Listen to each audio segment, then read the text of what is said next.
Exterior, night. After the big battle, John lays by his car, wounded, tired. He takes out a cigarette, the last he'll ever have, as he looks up into the light and dies.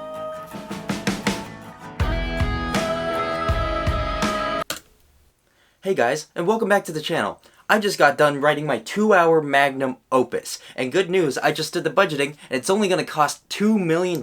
So, I contacted every living director in Hollywood, and I'm just gonna wait till I make history. A few moments later. Huh. I never knew there were so many ways you could say go fuck yourself. In so many languages, too.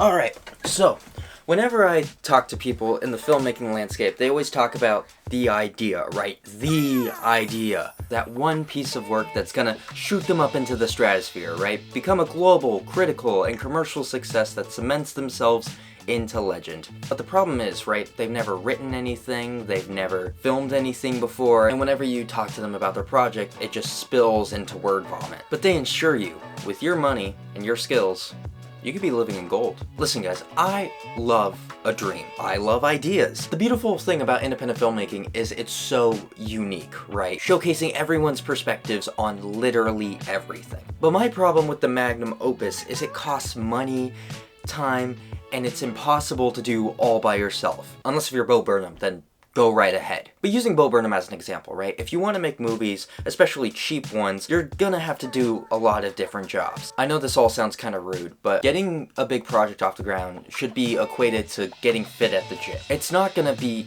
overnight. These 3 stages of filmmaking aren't just separate timelines, they are separate skills you need to get better at. And when the big project comes, you'll be able to lift it. I'm not saying get rid of it, but don't devote your whole life to one big project. Like, that's the whole point of the movie Tick, Tick, Boom, starring Andrew Garfield. Jonathan Larson spent his whole life trying to make that space opera, when in reality, he just needed to keep on working on writing and learning what to make before he could make his magnum opus right. But let's look at a big filmmaker, right?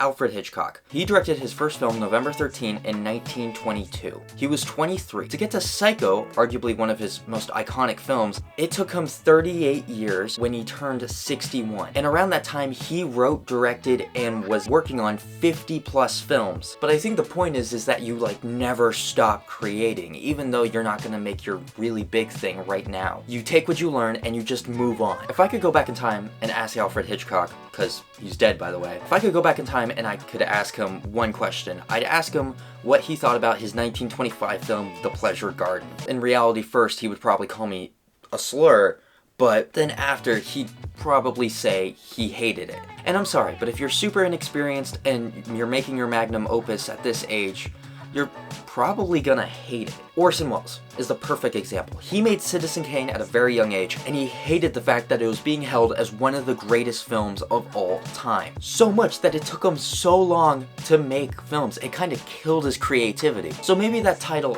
is a lie, right? Don't scrap your magnum opus. But don't let your magnum opus stop you from getting better. That's it for me. See ya.